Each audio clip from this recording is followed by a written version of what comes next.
excellence. Ah, mon bien-aimé, toute la louange. 29. Nombre chapitre 29, au verset 1er.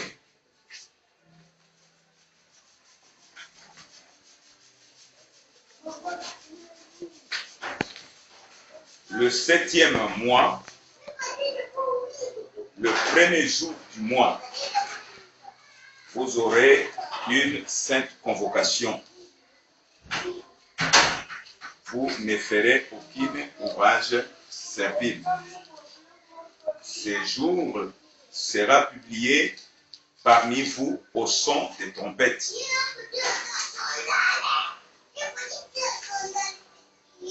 J'ai pris qu'on demande à ses enfants de se taire. Donc ici, dans le livre des Nombres, nous voyons qu'au 7e mois, les premiers jours du mois, vous aurez une sainte convocation.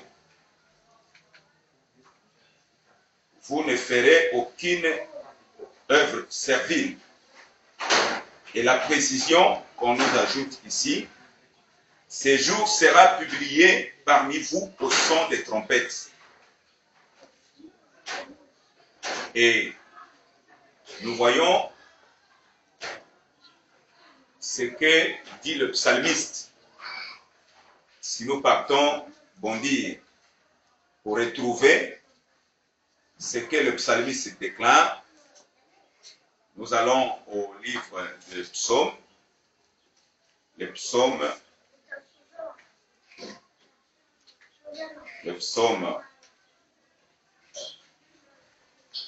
chapitre 81,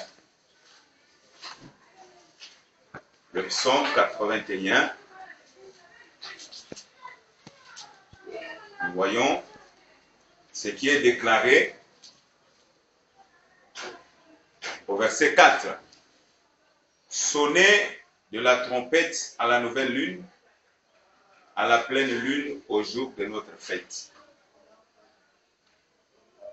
Donc, quand on fait la correspondance de ce que on nous déclare dans le livre des Nombres, nous comprenons, bien aimés, que le jour qui est annoncé par la trompette, par le son de la trompette, le jour de la fête qui est annoncé par le son de la trompette, conformément à ce que Nombre 29, verset 1er nous dit, ce jour sera publié parmi vous au son des trompettes. Alors, ce jour-là correspond au premier jour du 7e mois. Nous savons bien aimé que les jours qui correspondent au premier jour du 7e mois, Moïse déclare que ces jours-là, on doit observer la fête des trompettes. Nous prenons un autre témoin dans Lévitique chapitre 23. Lévitique chapitre 23, à partir du verset 23 à 24. Nous lisons, l'Éternel parla à Moïse et dit, parle aux enfants d'Israël et dit, le 7e mois, le premier jour du mois, vous aurez un jour de repos, publié au son des trompettes et une sainte convocation. Shalom Église. Shalom. Donc nous voyons ici la confirmation encore dans les livres des Lévitiques, où on nous dit que Dieu a dit à Moïse que le 7e mois, les premiers jours du 7e mois, vous aurez un jour de repos, publié au son des trompettes. Donc là, le son des trompettes revient à 3 fois que nous avons lu les Écritures. Le jour de cette fête est publié au son des trompettes. Alors le psalmiste dit que cela doit être publié à la nouvelle lune. À la nouvelle lune, à la pleine lune. Quelle fête était publiée à la pleine lune? Nous savons que la pleine lune, nous l'avions dit, c'est lorsque la lune atteint son sommet, c'est-à-dire qu'il devient pleine. Donc si vous sortez dehors, vous remarquez que toute la lune dans sa circonférence apparaît à l'œil nu. Là, la lune atteint la pleine lune. Et la pleine lune, c'est le milieu du mois. Nous savons qu'il y a une fête au premier jour, au 14e jour du premier mois, qui était fêtée au milieu du mois. C'était la fête de la Pâque, le 14e jour du premier mois. Donc à la pleine lune, cette fête était fêtée. Et ensuite, la fête des pains sans levain. Et nous voyons aussi à la pleine lune une autre fête au niveau des fêtes de l'automne, c'est-à-dire la fête du jour des expiations. Nous voyons aussi le 15e jour du 7e mois, il y a aussi une autre fête qui était fêtée à la pleine lune, qui était la fête d'expiation. Mais à la nouvelle lune, c'est-à-dire qu'au commencement du mois, nous avons le premier jour, au début du premier mois, plutôt du 7e mois, nous avons une sainte convocation. C'était à la fête des trompettes. Donc, nous remarquons que la trompette devait être sonnée en ce moment-là. Notre problème, c'est lequel? Nous avons commencé à dire que l'enlèvement, c'est une réalité. Pourquoi? Parce que plusieurs promesses sont concordantes. Que notre foi n'est pas vaine. Amen. Amen. Notre foi, si nous avons la foi authentique, notre foi n'est pas vaine.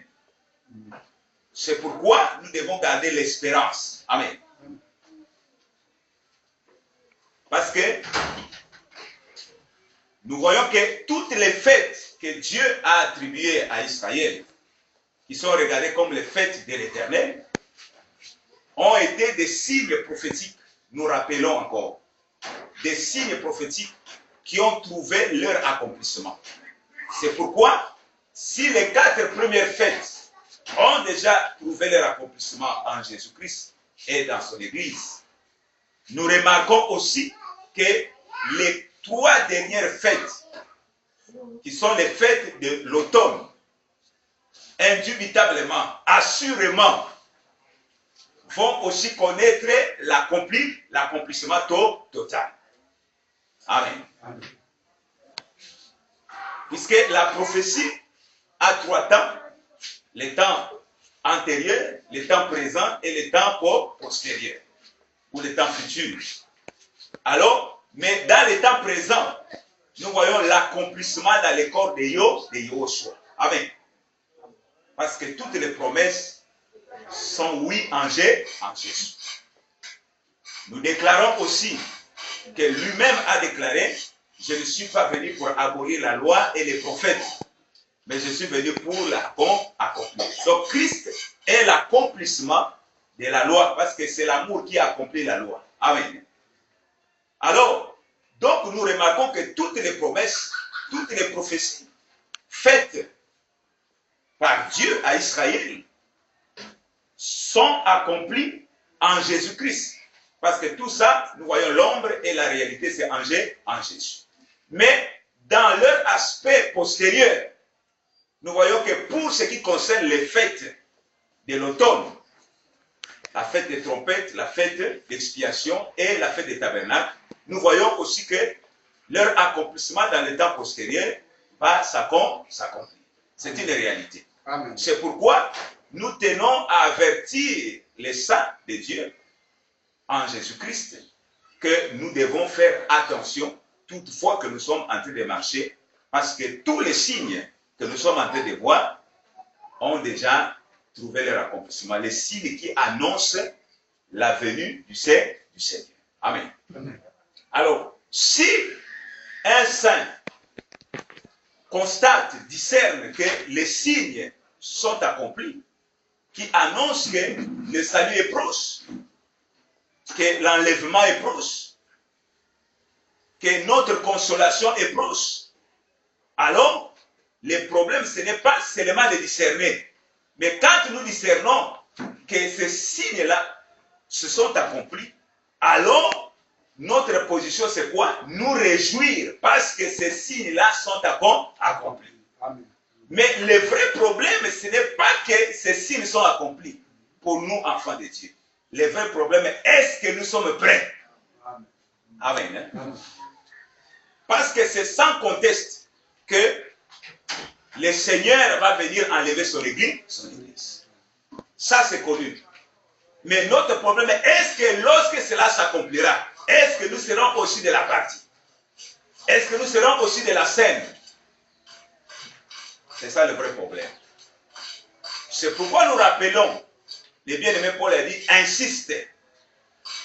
Amen. Nous ne courons pas dans le but d'aller découvrir à tout prix l'excellence. Amen. Mais notre problème, c'est que l'excellence que nous découvrons, est-ce que nous en faisons notre vie? Amen. Est-ce que cela devient une partie de notre marche? C'est ça qui est important. C'est pourquoi, bien aimé,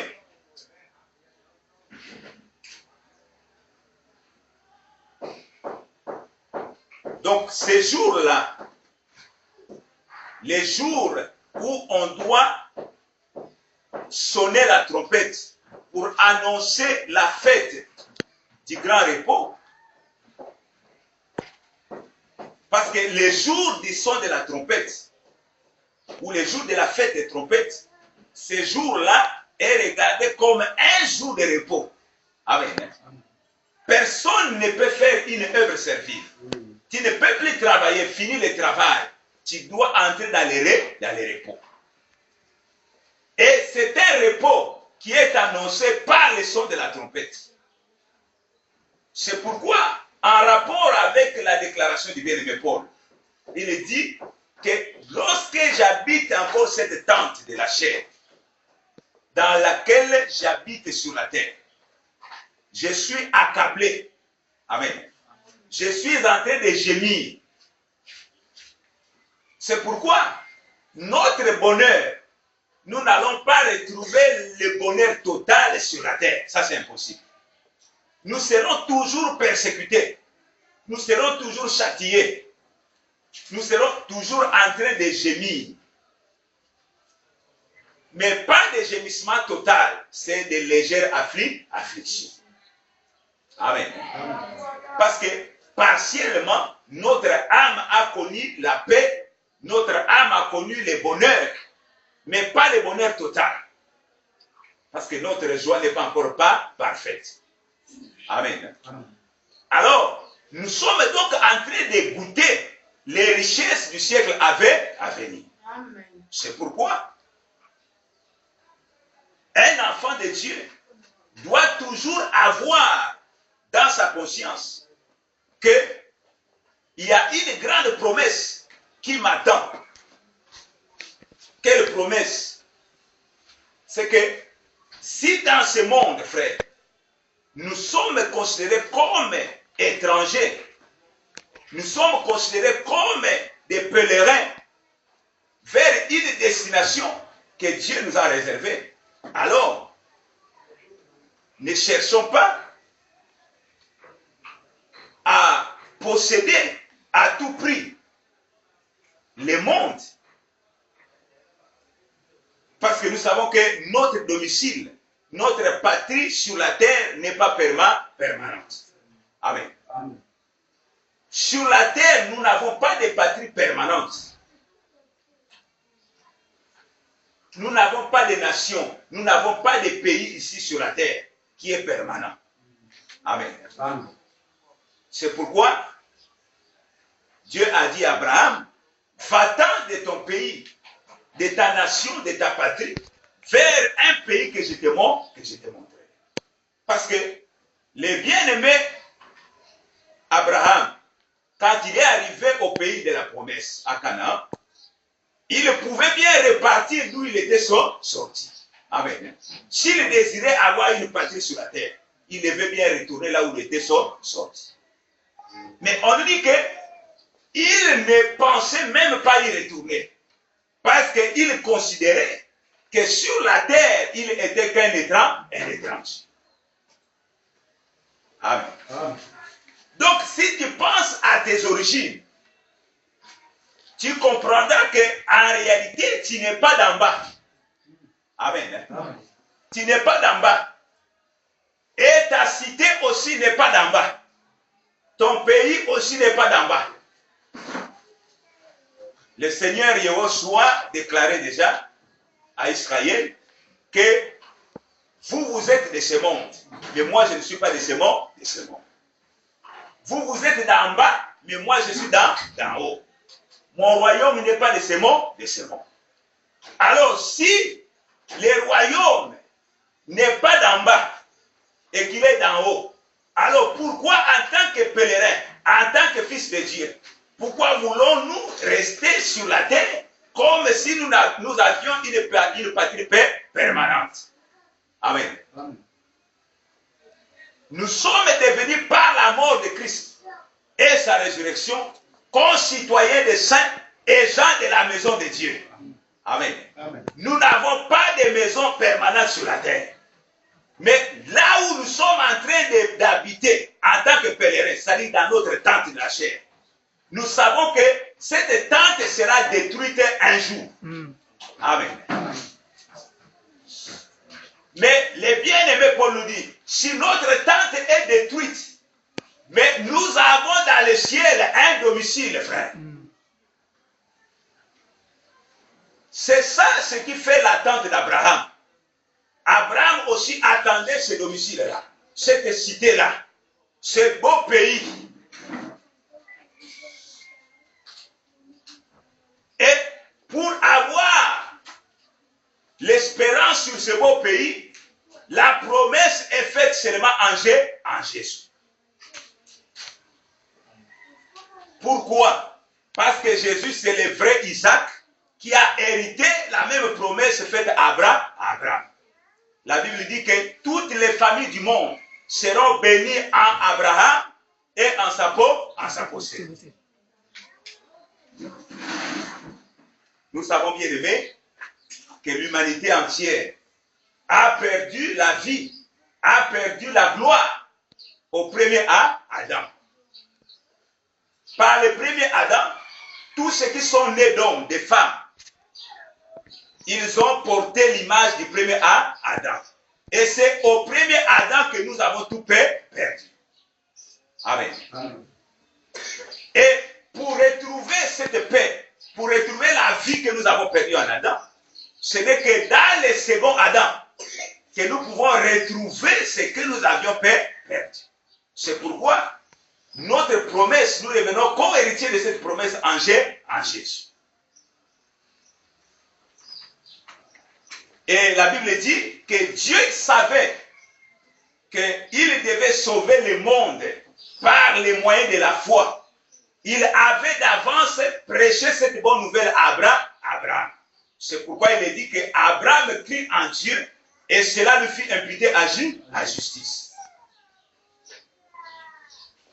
Donc pour retrouver la justice de Dieu, pour retrouver la paix de Dieu, la vie de Dieu, la gloire de Dieu, ce n'est que par les moyens de la foi en Jésus-Christ. Amen. C'est pourquoi, bien-aimé, il est dit que Dieu a tant aimé le monde qu'il nous a donné son Fils, afin que quiconque croit en lui ne périsse pas, mais qu'il ait la vie éternelle. Donc, pour que nous retrouvions cette vie-là, ce beau pays, cette gloire que nous avions perdue en Adam, il faut que cela soit au moyen de la foi en Jésus. Amen. C'est pourquoi Si tu as le Fils, c'est que tu as la vie éternelle. Et si tu n'as pas le Fils, tu n'as pas la vie. Amen.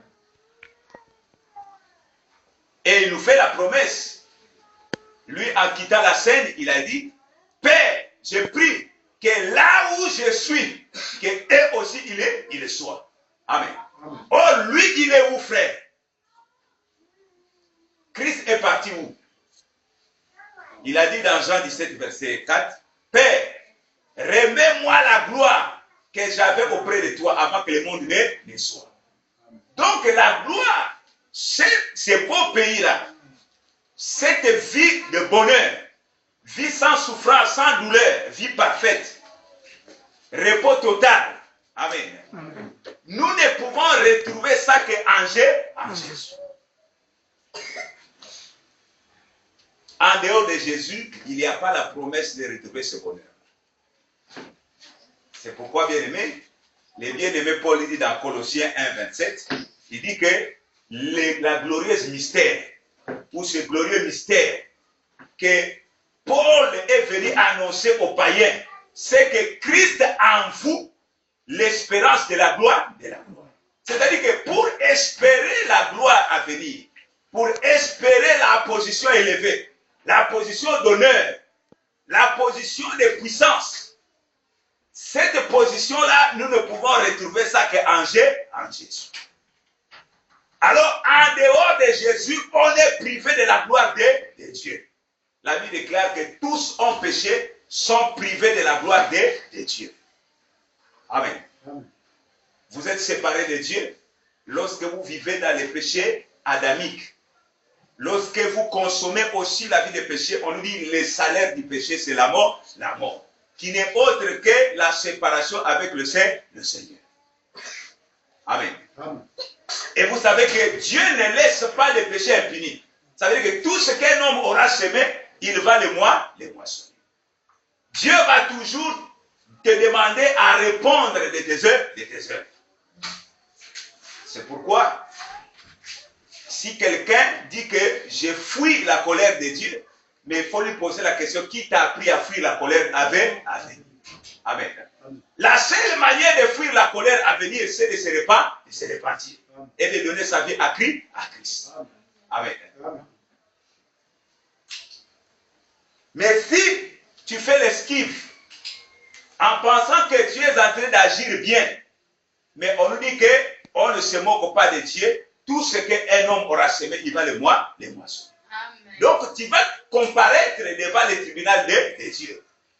Pour les saints qui sont décédés avec la promesse de la résurrection, ils vont comparaître devant le tribunal, non pas pour le jugement, mais pour prendre la récompense. Amen. Mais tous ceux qui sont décédés en dehors de l'espérance, ils vont retrouver les jugements et chacun sera jugé par rapport à ses œuvres qu'il aura fait en bien ou en mal. Amen. Amen. Et à ce moment-là, si tu peux supporter la justice de Dieu, je ne pense pas qu'un homme est droit dans toute la ligne. Aujourd'hui, tu peux faire le bien, demain tu vas succomber, tu vas étouffer ta propre loi que tu étais établie. Donc c'est difficile. Être sauvé par ses propres efforts, c'est compliqué. Amen. Mais quand Dieu nous fait grâce par Jésus-Christ, alors cela devient un don de Dieu. C'est pourquoi il ne faut pas fouler la grâce de Dieu au pied. Il faut saisir ces moments, ces temps, cette faveur, cette opportunité que Dieu nous a accordée par Jésus-Christ afin de donner nos vies à lui et être sanctifiés. C'est pourquoi, bien-aimés, si l'espérance de la résurrection, nous l'avons en Jésus-Christ, alors nous allons vérifier ces Écritures. Que réellement, le jour de la résurrection est en rapport avec le son de la trompette. Amen. Vérifions ceci. Nous allons dans 1 Corinthiens, chapitre 15.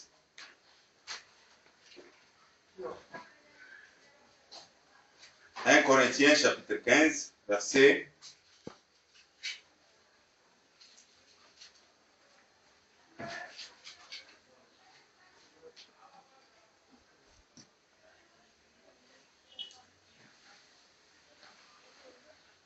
pardon, à partir du verset 20 jusqu'au verset 23. 1 Corinthiens 15, 20 à 23. Nous lisons. Mais maintenant, Christ est ressuscité des morts. Il est les prémices de ceux qui sont morts. Car puisque la mort est venue par un homme, c'est aussi par un homme qu'est venue la résurrection des morts.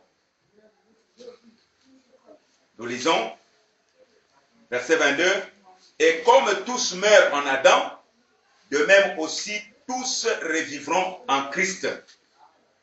Mais chacun en son rang, Christ comme prémisse, puis ceux qui appartiennent à Christ lors de son avènement.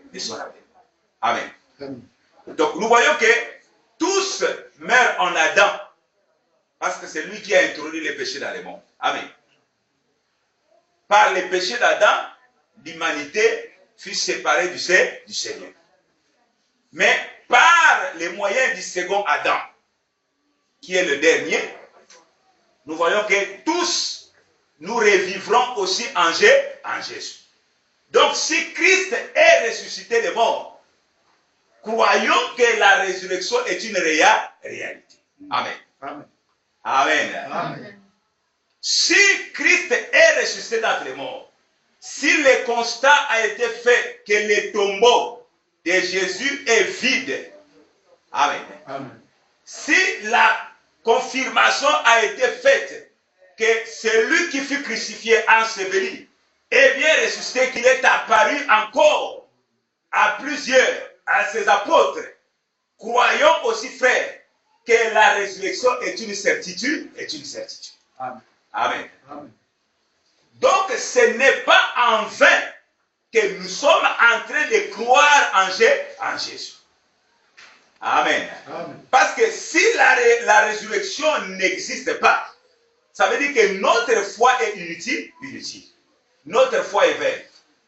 Mais si Dieu a démontré la preuve que la résurrection est une réalité en ressuscitant son propre Fils d'entre les morts, croyons aussi, frères, que nos vies aussi reviendront à la réalité. Amen. Amen. Amen. Nous sommes cachés avec Christ en Dieu. Croyons que quand Christ apparaîtra, nos vies aussi apparaîtront. Amen. Amen. Ça, c'est une réalité.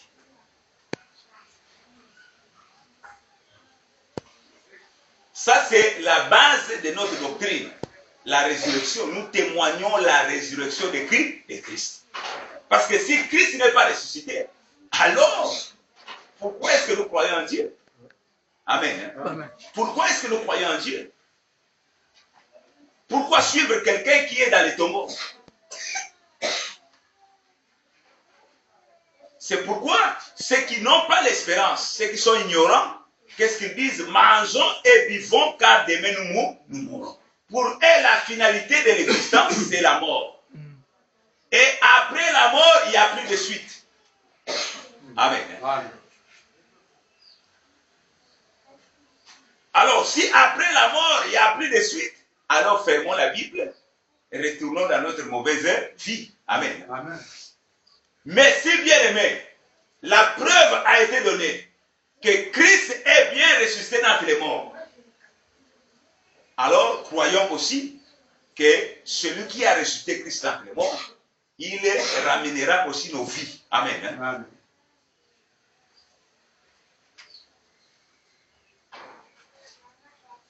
Nous vérifions une autre écriture.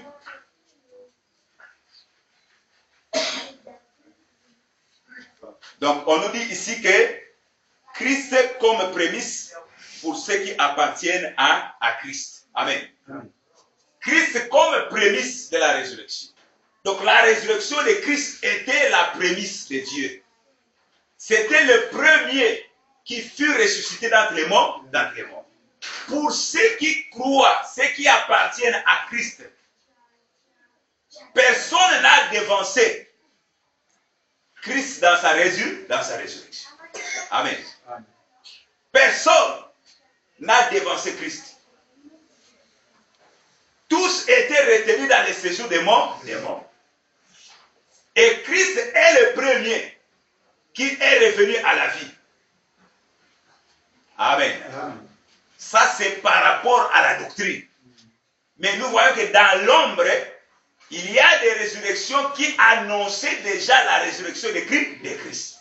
Amen. Amen.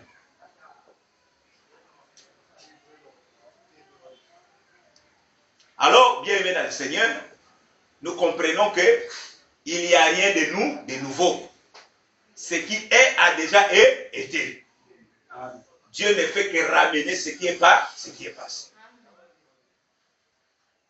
C'est pourquoi ça devient très intéressant. C'est pourquoi si tu n'appartiens pas à Christ, donc tu ne peux pas participer à la première résurrection. Amen. Ici là, pour ressusciter pendant la résurrection, que Christ qui est présenté comme prémisse de résurrection. Si toi aussi tu espères la résurrection, il faut appartenir à Christ.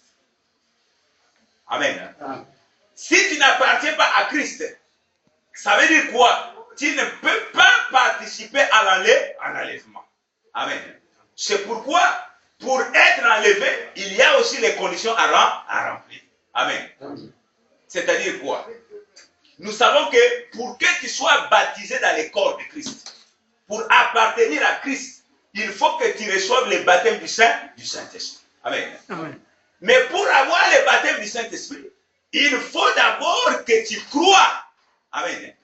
Que tu crois. Quand tu as cru, tu es né de nouveau. Amen. Amen.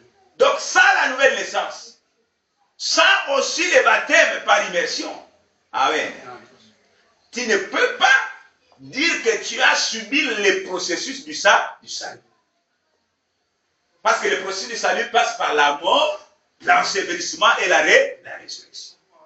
Et à ce moment-là, tu es ressuscité pour une nouveauté de vie. C'est-à-dire que pour participer à la vie de Dieu que tu avais perdu par le péché d'Adam, il faut que tu naisses de nouveau. Amen.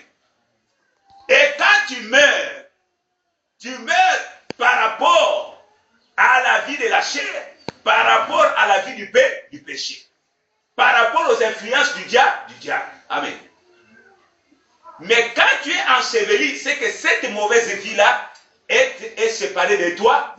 Amen. Cela est enterré. Christ est mort pour le péché. Une seule fois, il en a fini. Amen. Donc, notre identification à la mort de Christ, ça veut dire que nous sommes séparés du mal, justifiés. Et quand nous sommes ensevelis, ça veut dire que la vie du péché est enterrée. Amen. Et quand on ressuscite, on revient, on sort de l'eau. Quand on passe de la mort à la vie, ça c'est maintenant pour participer à la vie de Dieu. Amen. Maintenant que tu es participant à la vie de Dieu, tu reçois maintenant la vie céleste. À ce moment-là, Dieu maintenant vient te qualifier. Amen. Dieu vient maintenant marquer les sceaux. Les sceaux qui est le signe d'appartenance. C'est pourquoi le bien-aimé Paul dit, ne vous y trompez pas, les solides fondements de Dieu restent debout. Avec ces paroles qui lui servent de sceaux, Dieu connaît ce qui lui appartient. Amen. Amen. Les signes d'appartenance, qui est le Saint-Esprit. Amen. Amen. Alors, quand tu reçois les signes d'appartenance, c'est à ce moment-là que tu appartiens au corps de Christ. Tu deviens église épouse. Amen. Là, tu es qualifié pour l'enlèvement, pour la résurrection. Amen. Mais si tu n'appartiens pas à Christ, comme il a déclaré dans Matthieu, retirez-vous de moi, ouvriers d'iniquité. Je ne vous ai jamais connu. Amen. N'avons-nous pas prophétisé en ton nom? N'avons-nous pas fait des miracles en ton nom? N'avons-nous pas guéri les malades en ton nom? Et Christ leur dira, je ne vous ai jamais connu. Retirez-vous de moi. Donc, ça veut dire que pour que tu puisses vraiment participer à l'enlèvement, il faut que tu appartiennes à Christ. Deuxième témoin ou témoignage, nous voyons l'écriture qui nous dit l'homme quittera son père et sa mère et s'attachera à sa femme. Et les deux deviendront une seule chair, une seule chair. Et l'écriture continue en disant que personne donc ne sépare ce que Dieu a joint. Amen. Amen. Or, nous voyons, frère, que l'homme qui quitte son père et sa mère, c'est bien le Seigneur Yehoshua qui quitte l'éternité. Amen. Amen. Il vient dans le temps à la recherche d'un peuple qui doit porter son nom. Il est à la recherche d'une épouse. Amen. Amen. Dès qu'il a trouvé cette épouse-là, ça veut dire quoi? Il met au comble son amour pour accepter la mort de la croix. Ça, c'est maintenant pour payer le prix de l'appartenance. Amen. Amen. Et quand le prix est payé, la Bible déclare, ne savez-vous pas que votre corps ne vous appartient pas? Amen. Amen. Vous ne vous appartenez plus vous-même, mais votre corps est devenu le temple du Saint-Esprit.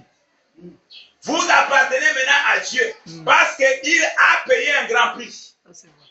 Amen. Et ce prix-là, frère, c'est sa vie qu'il a donnée en sacrifice. Comme si l'appartenance. Le sang a coulé. Amen. Et bien aimé, quand tu appartiens maintenant à lui, il vient donner le sceau pour confirmer. Amen. Amen. Et quand le sceau est donné, c'est ça, frère. Vous devenez avec Christ un seul esprit, frère. Parce que nous sommes unis au mari par un seul esprit. Amen. C'est pourquoi on nous dit que celui qui s'attache à une prostituée est avec lui une seule chair. Comme celui qui s'attache à Christ devient un seul esprit avec lui et un seul corps. Amen. Amen. Amen. Nous devenons un. Père, je prie qu'il soit un. Comme toi et moi, nous sommes un. Amen. Amen. Ce qui nous unit, c'est maintenant l'esprit, frère. C'est la parole qui nous unit à lui. Parce que c'est ça le sceau. Amen. Amen. Et bien aimé, alors, personne donc ne nous séparera de Christ. La Bible déclare que qui nous séparera de l'amour de Dieu? Amen. Amen. Qui nous séparera? Même pas la mort peut nous séparer. Parce que ce que Dieu a joint, personne ne peut le séparer. Yango wana frère, beaucoup ont eu une interprétation peut-être humaine en disant que personne ne sépare ce que Dieu a joint. Or, nous savons, frère, que la mort peut séparer un couple qui était marié selon la chair. Amen. Amen. Mais or, l'amour de Dieu, le mariage avec Christ, on dit que même pas la mort peut nous séparer, frère. Ça, c'est vrai. Donc, nous comprenons que l'absolu de cette écriture, ce n'est pas, frère, applicable à l'homme dans la foi, mais plutôt à Christ lui-même par rapport à son Église. Amen. C'est pourquoi nous sommes heureux que si tu appartiens à Christ, crois, frère, que le jour où lui, il ressuscitera, frère, le jour où il apparaîtra pour venir prendre son épouse, crois, frère, que tu seras aussi enlevé. Amen. Amen. Amen. Nous prenons une écriture pour confirmer cela. 1 Thessaloniciens.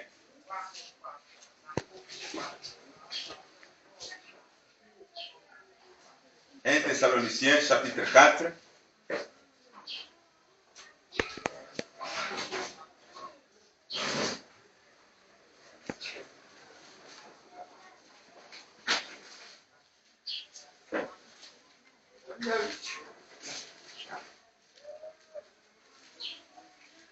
Thessaloniciens chapitre 4, verset 13 à 14.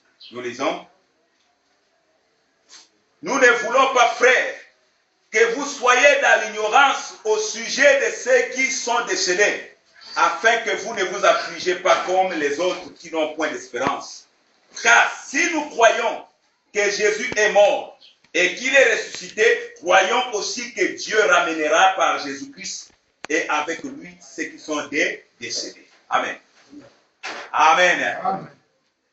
Reconnaissons, frère, que si Dieu a ressuscité Christ d'entre les morts, c'est ce que nous avons dit précédemment, que si la résurrection de Christ est une réalité, a été certifiée, constatée, frère, et que cela ne pose plus aucun doute, que tout le monde est d'accord, que Christ est bien ressuscité d'entre les morts, que son tombeau est vide. Amen. Amen. Et qu'il est monté au ciel. Reconnaissons, frère, que notre vie aussi ne sera jamais perdue, frère. Que nous sommes cachés. Et lorsque Christ apparaîtra, bien aimé dans le Seigneur, il est écrit qu'à la dernière trompette, ceux qui sont décédés en Christ, ils reviendront à la vie. Ils vont revêtir l'immortalité. Ils vont porter les corps de gloire. Et ceux qui seront restés vivants en ce jour-là, ils vont être changés pour revêtir les corps incorruptibles. Et ensemble, frères, nous allons à la rencontre du Seigneur dans les airs. Ça, c'est une réalité. Croyons, frères, que notre Dieu ne ment pas. Amen. Amen. Il y a des choses dans lesquelles Dieu ne peut pas être menteur. Amen. Il y a le serment et il y a la promesse. Amen. Parce que le serment met fin à tout différent entre deux personnes. C'est-à-dire quoi? Si quelqu'un te doit, tu lui dis, moi, ne me fais pas de problème, viens à la fin du mois, je vais verser ton argent. Amen. Alors, malgré qu'il te fait la promesse, tu n'es pas convaincu. Amen. Parce que tu ne connais pas la moralité de la personne. Mais alors, ce qui mettra fin aux différents, aux doutes que tu as en toi, c'est lorsqu'il va faire un serment. Lorsqu'il dira que mon frère, si tu reviens à la fin du mois, et si je ne te donne pas ton argent, je le jure, tu pourras faire tout ce que tu feras. Amen. Hein? À ce moment-là, on jure toujours par un plus grand que soi. C'est-à-dire que, au nom, pour les humains, ils disent que au nom, selon la coutume, et ils disent au nom de mon Père. Parce que le Père est le plus grand. Quand on voit la mémoire du Père, la moralité du Père, tu ne peux pas tromper la moralité de ton Père. Amen. C'est pourquoi on jure toujours par un plus grand que soi. Mais Dieu, frère, Dieu, comme il est suffisant, il va jurer par qui? Il va jurer par lui-même. Il dit à Abraham, certainement je te bénirai. Et il avait aussi béni Abraham. Amen. C'est pourquoi, lorsqu'il fait la promesse, il est capable aussi de l'accomplir, frère. C'est pourquoi il n'est pas un homme pour mentir, ni un fils d'homme pour se repentir. Ce que sa bouche déclare, ce qu'il promet, il les réalise. Amen. Amen. Donc, si nous avons fait la promesse de la résurrection en Jésus-Christ, alors si lui, il a resté Christ dans les morts, croyons aussi, frère, qu'il ramènera nos vies, frère, à la résurrection. Nous serons enlevés. Et nous irons rentrer dans la promesse. C'est-à-dire, nous serons attachés, unis avec Christ. Et nous passerons notre temps de noces toujours avec le Seigneur dans la joie. Amen. C'est ce que dit la promesse. Nous serons toujours dans la joie. Et pendant, frère, que la trompette sonne, nous revenons à ceci. 1 Corinthiens 15. 1 Corinthiens 15, chapitre 15, verset 1 Corinthiens chapitre 15, verset 51 à 53. Nous lisons. Voici, je vous dis un mystère. Nous ne mourrons pas tous, mais tous nous serons changés. En un instant, en un clin d'œil, à la dernière trompette, la trompette sonnera et les morts ressusciteront incorruptibles. Et nous serons changés. Alors, on nous dit que à la dernière trompette, la trompette sonnera Et ceux qui étaient décédés, on nous dit,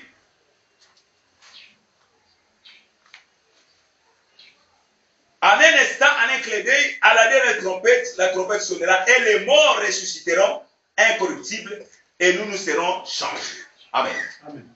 Car il faut que ce corps corruptible revête l'incorruptibilité et que ce corps mortel revête l'immortalité. Pourquoi? Parce qu'on nous dit que la chair et le sang n'héritent point les royaumes. Tu ne peux pas entrer dans la promesse avec ce corps, cet habit corruptible. Amen. C'est pourquoi on nous dit que la beauté que le Seigneur recherche en nous, ce n'est pas la beauté physique. Amen. Amen. Parce que la beauté physique va disparaître. La beauté physique va pourrir. Parce que ce n'est que la chair. Amen. Amen. Et le sang. Alors, mais nous pour entrer dans la gloire, nous pour aller rencontrer le Seigneur, pour entrer dans la promesse, nous n'allons pas avec ce corps physique. Nous allons avec un corps incorruptible. Le même corps que Jésus est ressuscité avec, c'est le même corps que nous allons revêtir. Amen. Nous allons revêtir l'immortalité. La mort ne régnera plus, frère. Elle sera engloutie dans la vie, dans la victoire. Or, la victoire, c'est la résurrection.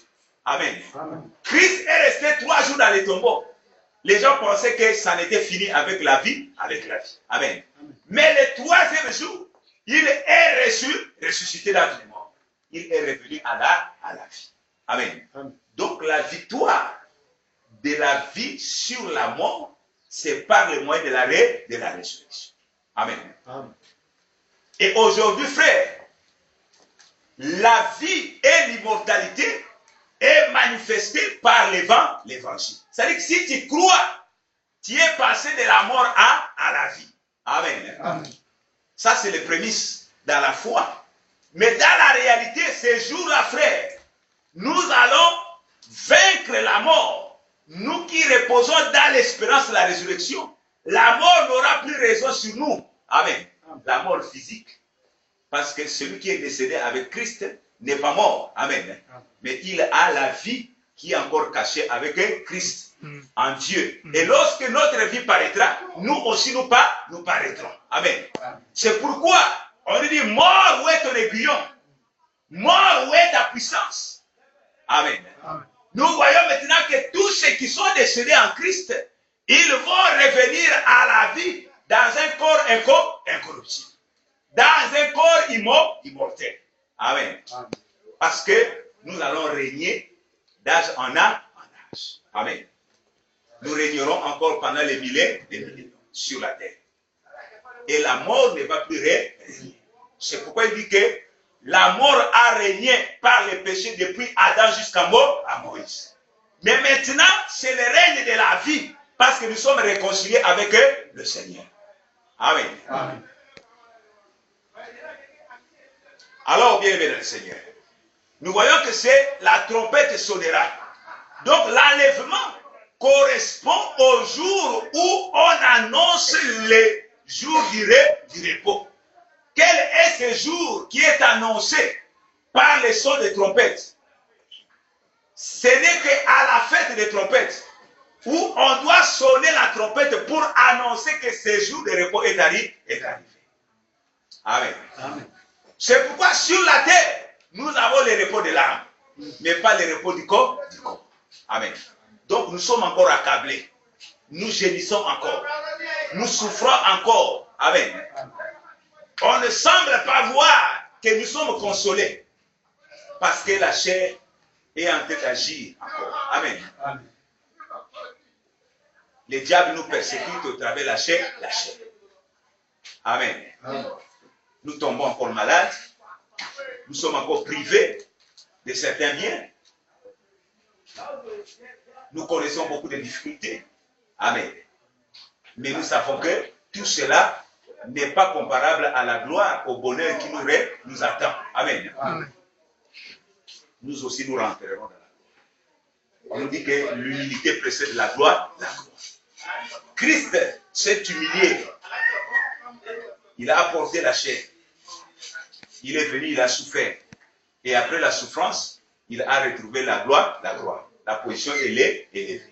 Amen. Amen. Et nous aussi, nous sommes en train d'accepter l'humiliation. Nous sommes en train d'expliquer, de supporter la souffrance. Beaucoup, peut-être, sont en train de se moquer de nous.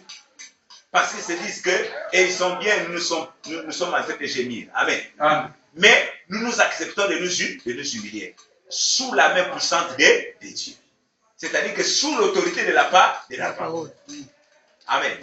Tout ce que la parole te demande comme exigence, tu acceptes d'accomplir. Amen. Amen. C'est le prix à payer.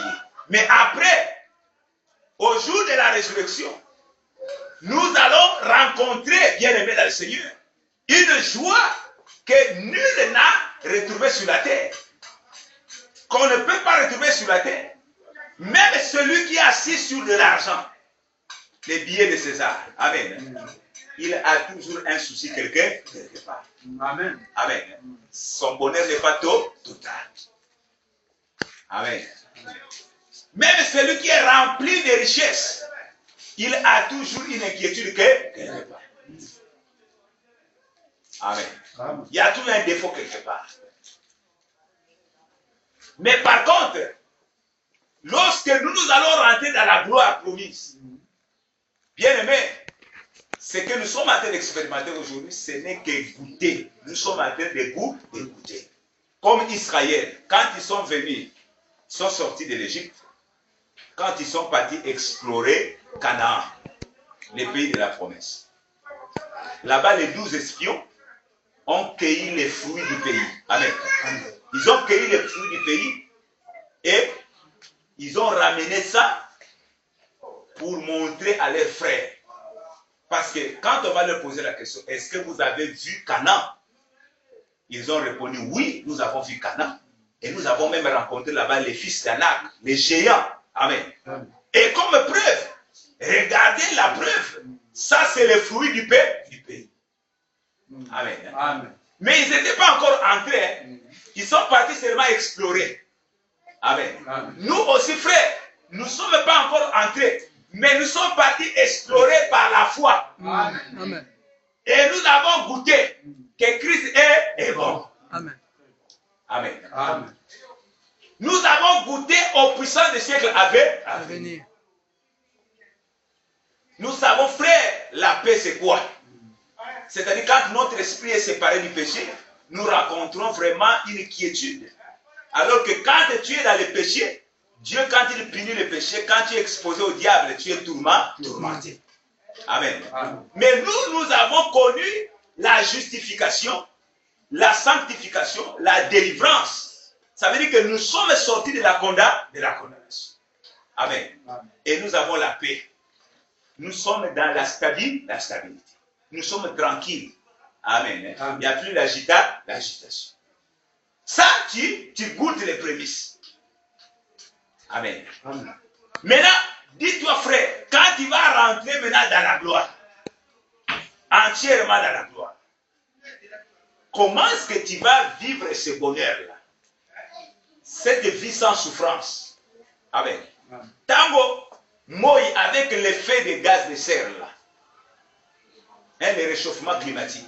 Déjà la nuit, comme tu n'as pas la climatisation, et la maison chauffe, et toi tu n'arrives pas à supporter cette chaleur-là. Amen. Amen. Tu es obligé de t'acheter une ventilation, tout comme ça, pour essayer d'atténuer cette douleur-là. Mais remarque, frère, ça ce n'est qu'à la manière des hommes. Mais à la manière de Dieu, c'est que tu ne vas plus vivre aucune. On nous dit qu'il va essuyer nos larmes. Nous serons toujours dans la joie. Amen. Amen. Comment tu peux comparer cette gloire-là, cette joie-là, cette félicité-là, où ton âme se réjouit à jamais, entièrement. Ton être entier est dans le bonheur parfait. Parce que tu as remporté toutes les promesses. À celui qui vaincra, on lui donnera ceci. À celui qui vaincra, on lui fera ceci. Amen. Amen. Tu rentres dans l'héritage promis. Amen. Amen. C'est pourquoi nous devons faire très attention. Au son de la trompette, nous allons revenir à la vie. Mais il y a une chose qui se passe, frère. C'est que pendant que nous allons partir pour rencontrer le mari, quand l'église quitte sur la terre, l'épouse quitte sur la terre, ou quitte la terre pour aller rencontrer le mari dans les airs, sur la terre, l'antichrist descend. Amen. Amen. C'est pourquoi on a dit, heureux dès à présent, réjouissez-vous qui habitez les cieux, vous qui habitez les cieux, mais malheur à vous qui habitez la terre, parce que le diable est descendu vers vous. Amen. Amen. Il est animé d'une grande colère parce qu'il sait que peu de temps lui reste. Amen. Amen. C'est-à-dire que pendant que l'église monte, et sur la terre maintenant, c'est l'ouverture de la dernière semaine de Daniel. Amen. Amen. Or, c'est un temps critique. C'est un temps de tribulation. Amen. Amen. Les tribulations, c'est le châtiment du diable contre les enfants de Dieu. C'est aussi le châtiment de Dieu envers les rebelles. Tous ceux qui ont abandonné l'évangile, tous ceux qui foulent la justice de Dieu au pied. Dieu viendra aussi les châtier au jour de la colère. Amen. Ça, on parle de la grande tribulation. Amen. Amen. Alors, donc, frère, quand nous allons être enlevés sur la terre, il y a un événement qui va commencer à se passer. Ou plusieurs événements vont commencer à succéder pendant ces 7 ans. Amen. La dernière semaine d'année, beaucoup d'événements vont commencer à se produire. C'est-à-dire que il y a la manifestation des 2 témoins pour enseigner encore Israël. Il y a aussi la bête qui apparaît du côté sud. La bête qui apparaît vers les eaux et la bête qui apparaît vers la terre. C'est-à-dire vers Israël et vers les nations. Amen. Et à ce moment-là, on nous dit que le faux prophète va maintenant porter le message de la bête, de l'antichrist. Le faux prophète va se manifester avec des prodiges quand il va opérer. Il va faire des grands prodiges, des miracles, des démonstrations, mais qui sont des miracles mensongers. Et ceux qui vont être portés par ce message-là, parce qu'ils n'ont pas reçu l'amour de la vérité. Amen. Amen. Et comme la statuette qui était érigée, on a dit que celui qui ne va pas adorer dans cet espace de temps, la statuette, il sera jeté dans le temps de feu, dans la fournaise ardente. Amen. Et on a vu que Meshach, Shadrach, Abednego étaient jetés dans la fournaise ardente parce qu'ils ont refusé la fausse adoration. Amen. C'est pour eux la tribulation. Amen. Le feu explique le jugement. Amen. Amen. Et ils sont sous le coup du jugement du diable. Parce qu'ils sont refusés, ils ont gardé les témoignages de Christ et les commandements de Dieu. Ce sont des vierges qui ne veulent pas se souiller avec un faux enseignement. Amen. Maintenant, frère, au ciel, l'église, sinon l'épouse, est en train de fêter les noces, la consommation de notre mariage. Parce qu'ici, sur la terre, nous sommes encore fiancés. Amen. Amen. Je vous ai fiancé à un seul mari. Alors, le temps de fiançailles va terminer. Et maintenant, il faut que nous puissions rentrer dans notre mariage. Sinon que par rapport à la doctrine, nous sommes mariés. Amen. Amen. Mais par rapport à la prophétie, nous sommes encore fiancés. Amen. Amen. Et l'accomplissement du mariage, c'est lorsque la tête va s'unir avec le corps. L'épouse en tant que corps et le mari en tant que tête. Lorsque ce jour-là, nous allons le rencontrer et nous serons unis à lui et nous serons toujours ensemble et nous allons toujours nous réjouir. Amen. Amen. C'est la consommation du mariage au temps des fêtes de noces. Parce que Apocalypse 19 nous dit, l'épouse de l'agneau s'est préparée pour les noces. Amen. Amen. Réjouissons-nous parce que les noces de l'agneau sont arrivées. L'épouse de l'agneau s'est préparée. Elle s'est parée des fins lait. Amen. Amen. Qui sont les œuvres justes des saints. On dit heureux dès à présent ceux qui sont appelés au festin de noces. Amen. Amen. Qui est appelé au festin de noces, frères? Oh, nous voyons dans les temps, frères, quand Christ a donné la parabole des noces, on nous dit, frère, que tango mokonzi azobenga yo, quand le roi t'invite aux noces, frère, ce qu'il faut ne pas avoir, c'est que ces jours-là, si tu te trouves sans habit de mariage, tu ne seras pas admis dans la salle. Amen. Amen. C'est pourquoi, dans la parabole, on voit un homme qui n'avait pas d'habit de noces. Amen. Amen. C'est pourquoi, si tu es aussi appelé aux noces, il faut se préparer. Amen. Amen. Oh, la préparation, frère, c'est le temps où nous sommes en train d'écouter le son de la trompette. La trompette nous témoigne la vie de Dieu, nous appelle à la repentance. Alors, il faut maintenant accepter l'enseignement, l'évangile, pour avoir la vie. Amen. Sinon, si tu es trouvé nu ce jour-là, alors tu seras dans la honte. Amen. Amen. C'est pourquoi, heureux dès à présent ceux qui sont appelés au festin de noces. Mais qui doit aller au festin? On nous dit que l'épouse s'est parée et on lui a donné de se revêtir de fin. Donc tu ne peux pas aller aux noces sans habit de fête, sans habit de mariage. On voit à la manière des hommes, comme les hommes aiment toujours des commandements charnels humains. Amen. Amen.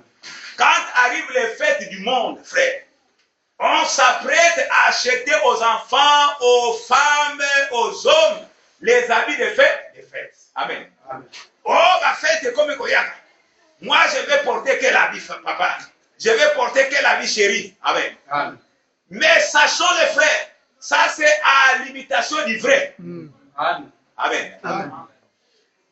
Mais pourquoi maintenant, selon la réalité de la foi, les gens refusent de porter l'habit de fête? Et ils ne savent même pas où s'en procurer, frère. Amen. Amen.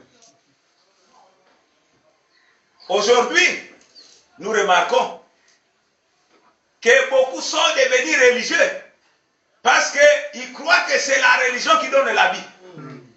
Ils croient que c'est leur dénomination qui donne l'habit.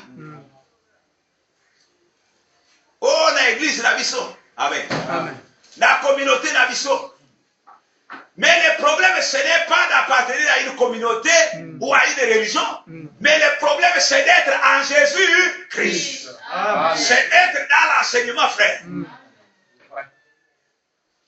Parce qu'on nous dit que rechercher la paix et la sanctification, sans laquelle personne ne verra le Seigneur. Amen. Amen. Et quel est l'enseignement qui a le pouvoir de te séparer des ténèbres, frère? C'est quel enseignement? Ce n'est que l'enseignement de la croix. Sinon, tu vas être, par apparence, tu vas avoir la piété. Mais dans la réalité, tu as déjà nié ce qui fait la force. Amen.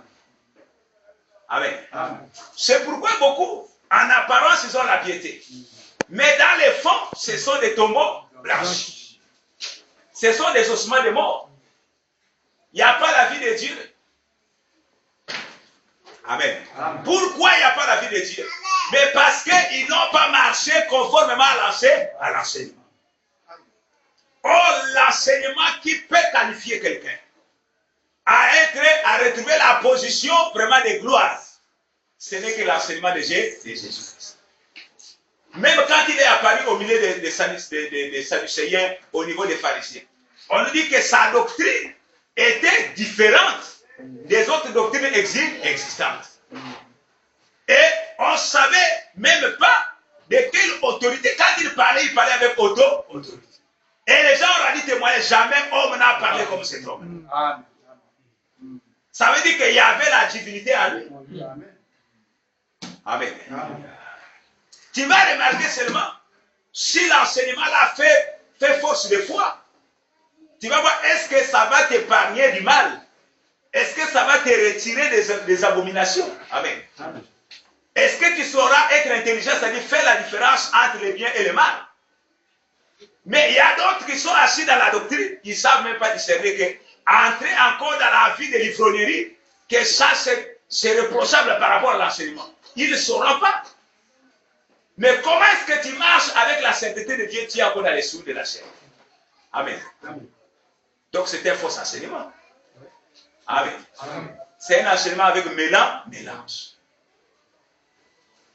Comment tu dis que tu as cru en Jésus-Christ, que tu es parvenu à la lumière, mais te voilà avec un habillement de Jézabel, et ta conscience est tranquille? Comment? Comment? Parce que la parole de Dieu, c'est une épée qui juge les sentiments du cœur. Amen. Ça pénètre dans tes pensées. Et ça vient juger, ça vient te convaincre du péché. Amen. Alors, si tu n'es pas convaincu du péché, ça veut dire quoi? Que ton intelligence est encore obscure. Puisqu'il est dit que si notre évangile est voilé, il est voilé pour ceux qui périssent. Pour ceux que le Dieu de ce monde a aveuglé l'intelligence. Amen. Donc il faut commencer à se soucier parce que est-ce que tu as été destiné pour ces choses? Amen. Amen. Tu ne peux pas rester tranquille. La sémence qui est née en toi, la sémence prédestinée, doit toujours te réveiller. Tu dois toujours te révolter. Tu dois te dire que non, ma place n'est pas ici. On a vu le fils prodigue. Quand il est parti loin de la maison du Père. Amen. Pendant qu'il commençait à souffrir. Il dit non, je ne peux pas accepter que moi je continue à souffrir. C'est vrai que dans la maison de mon Père, il y a des gens qui se réjouissent là-bas.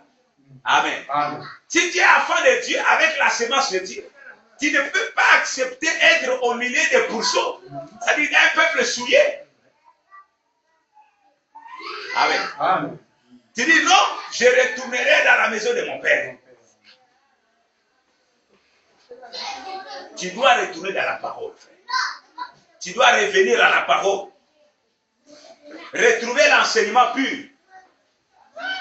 Sinon, tu auras couru en vain. Le plaisir de la chair, c'est pour un temps.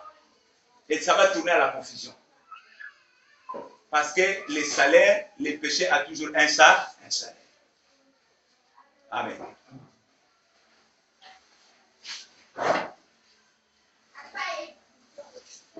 Alors, bien aimés dans le Seigneur, nous savons que nous avons des précieuses promesses. Et la plus grande promesse que nous avons, c'est la résurrection, c'est l'enlèvement. Nous savons que c'est le jour où l'épouse va atteindre la maturité. C'est que le fruit est mûr et maintenant il faut venir le cueillir. Il faut passer à la récolte. Amen. Mais qui va atteindre la maturité s'il n'a pas encore les deux mamelles? Parce que pour aller au mariage, il faut que la fille puisse avoir les deux mamelles. Amen. Si un enfant n'a pas encore les mamelles, comment est-ce qu'elle va entrer au mariage? Amen. Vérifions cette écriture dans Cantique des Cantiques. Cantique des Cantiques.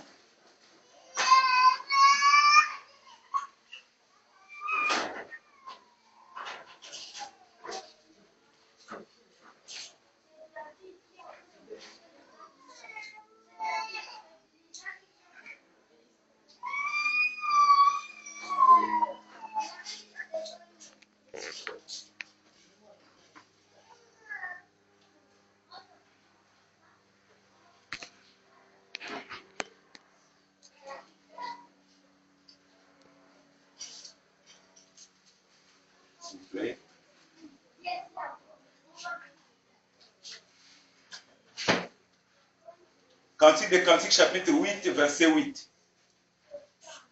Nous lisons. Nous avons une petite sœur qui n'a point encore de mamelle. Que ferons-nous de notre sœur le jour où on la recherchera? Le jour où on la recherchera. Nous savons que Christ viendra rechercher son époux, c'est notre épouse. Amen. Amen. Mais, donc le jour là arrivera.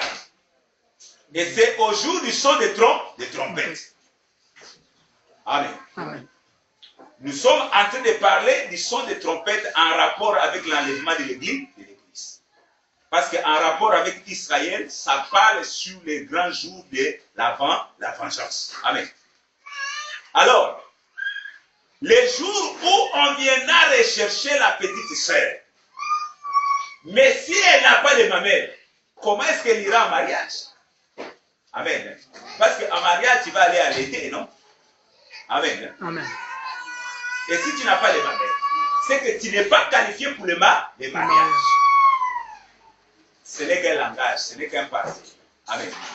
C'est-à-dire que pour atteindre la maturité, il faut consommer l'agneau en totalité. C'est cette nourriture qui te qualifie pour atteindre la maturité. Pourquoi on dit que si toutes ces choses sont absentes en toi, tu seras oisif, tu seras stérile et aveugle. Et tu vas commencer, un aveugle ne sait pas ce qu'il fait. Amen. Il est encore dans l'ignorance. Alors, il faut que nous puissions parvenir à l'excellence de la connaissance, à la loi et au témoignage. Si on ne parle pas ainsi, il n'y aura pas de salut pour les peuples. Amen. Donc faisons attention, frère. Le jour de l'enlèvement est connu et fixé d'avance. Comme quand Dieu est venu visiter la maison d'Abraham, il a dit à Sarah et à Abraham qu'à l'année prochaine, à la même époque, ça veut dire que la semence devait déjà atteindre la maturité. Amen. Parce que quand il est venu visiter Sarah, Sarah avait eu la semence. Amen. Amen. Et pour que Sarah puisse enfanter, ça devait être l'année prochaine. À la même époque. Ça veut dire que la grossesse doit atteindre la maturité. Et nous savons que quand nous avons la semence, c'est que Christ est planté en nous. Amen. Jusqu'à ce que Christ soit formé, qu'il puisse atteindre la stature parfaite. Amen. C'est en ce moment-là que nous pouvons parler de l'enfantement. Amen. Mais sinon que nous avons encore les douleurs de l'enfantement. Tant que la grossesse n'a pas encore atteint la maturité, alors il faut que nous soyons vigilants. Amen. Sinon, tu ne vas pas connaître un avortement forcé. Amen.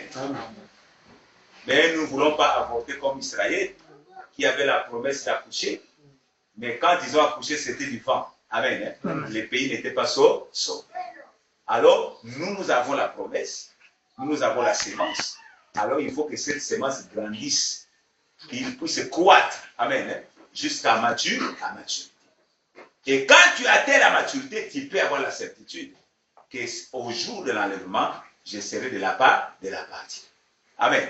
Sinon, tu auras couru en vain. Tu auras cru en vain. Amen. Soyons vigilants. Marchons conformément à la parole. Ne raisonnons pas. Ne tombons pas dans les pièges du raisonnement. Ce n'est pas des paroles des hommes. Cette parole est valable pour vous et pour nous aussi. Amen. Amen. Appliquons-nous, frères, à pratiquer la parole. Parce qu'aujourd'hui, nous voyons que les enfants de Dieu s'intéressent plus à l'excellence de la connaissance. C'est-à-dire quoi? Les gens sont prêts à aller de révélation à révélation. Mais dans la vie de Dieu, ils n'ont pas la vie de Dieu. Amen. Ils sont coupés de Christ. Mais ils sont là seulement à se réjouir des révélations, mais ils n'ont pas la pratique de la parole. Ils ne font pas observation de la parole. C'est pourquoi Christ a dit que je serai heureux lorsque vous mettrez ces choses en pratique. Amen. Amen. Amen. Tu peux crier aux Ayanza, ah, il a la grâce. Mais oui, mais il faut que nous pratiquions ces choses-là.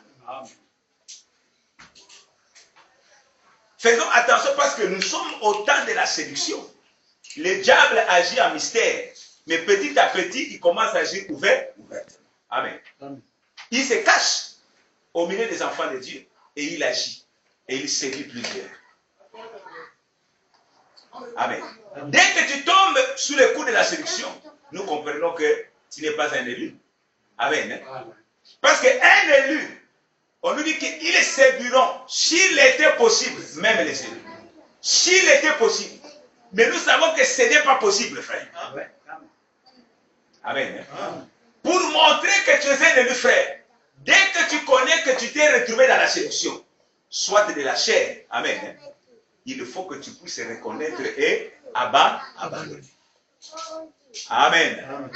Ça, c'est la position d'un enfant de Dieu. Mais si tu caches, c'est que tu es déjà emporté. Amen.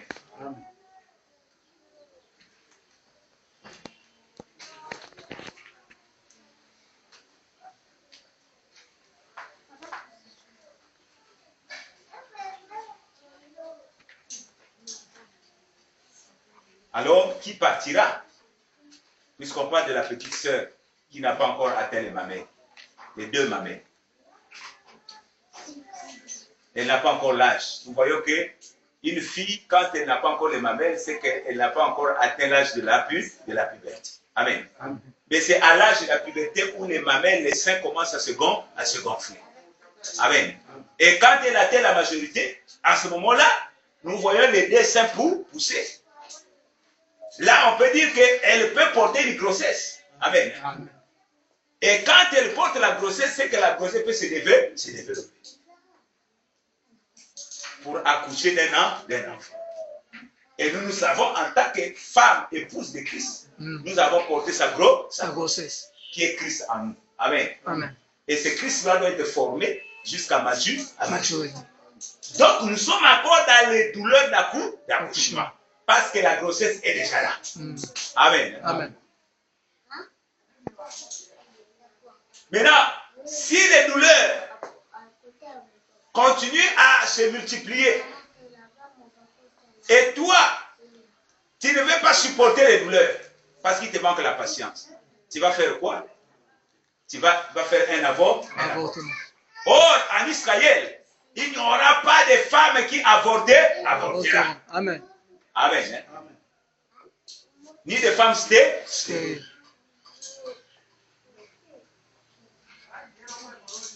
C'est Israël qui a avorté.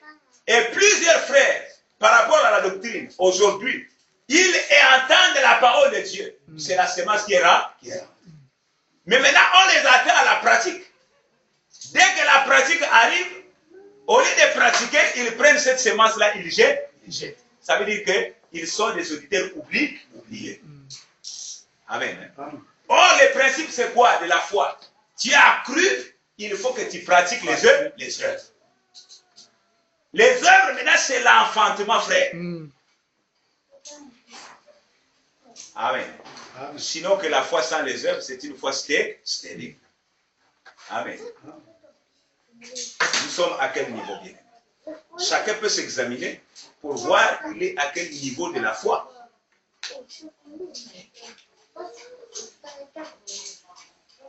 Dieu soit loué. À la prochaine séance, je crois que nous allons voir que c'est vrai que nous avons la promesse, c'est vrai que nous savons que l'enlèvement est une réalité, puisque ça va se passer au son de la trompette. Amen. La trompette sonnera et c'est conformément à la fête des trompettes, puisque les 4 premières fêtes se sont accomplies par rapport aussi au calendrier d'Israël. Amen. Le calendrier des fêtes de l'Éternel que Dieu a donné nous voyons que chaque fête correspondait à la vie de Christ et de son Église.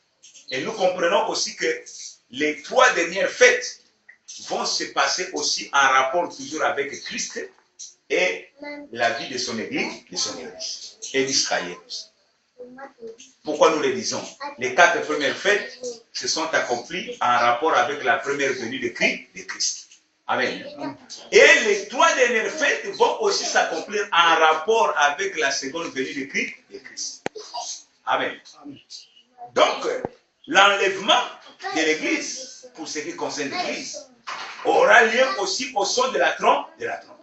Or, la seule fête qui est annoncée par le son des trompettes, c'est la fête des trompettes, qui a lieu le 7e mois au premier jour.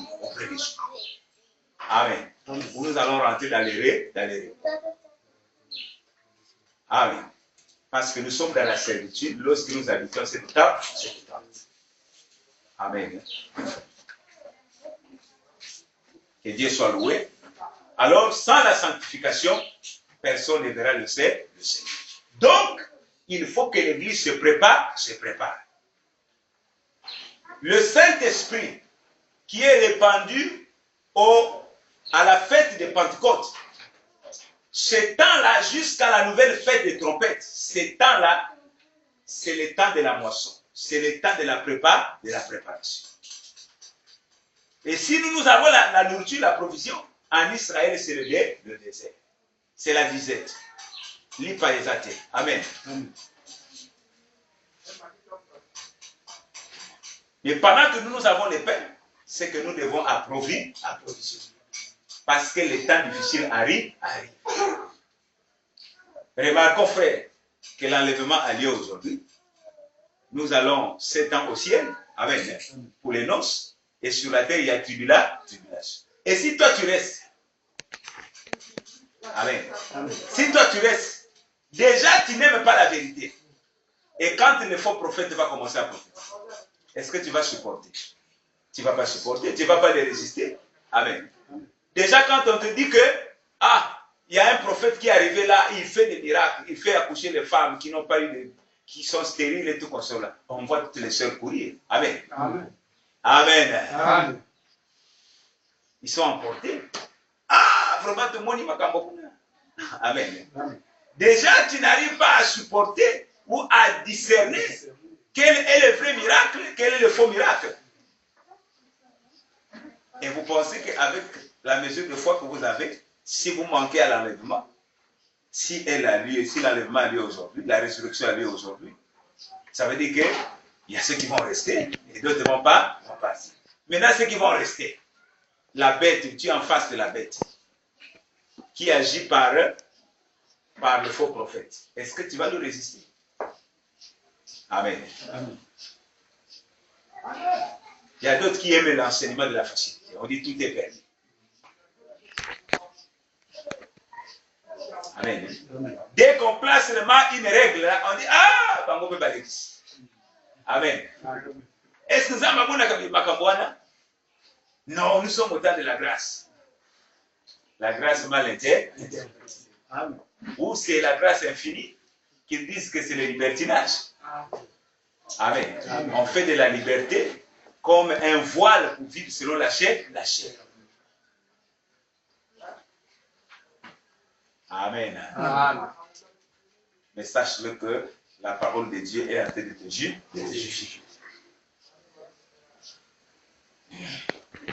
Alors, n'endurcis pas ton cœur. Il faut être sage et puis revenir au Seigneur pour pratiquer la justice. Donc, la fois prochaine, nous allons parler sur la sanctification, rechercher la paix et la sanctification, sans laquelle personne ne verra le Seigneur. Donc, c'est un temps de préparation pour l'épouse. Beaucoup, nous parlons plus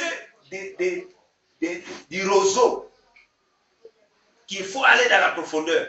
Mais la vie de préparation, on n'en parle pas assez. Amen. Tu vas écouter, c'est pas Yesu Azangoubou. C'est vrai, Yesu Azangoubou. Mais la vie maintenant de Ngoubou dans ta vie. Amen. Amen. Comment est-ce que les enfants de Dieu doivent garder la parole? Ça, on ne voit pas ça. Amen.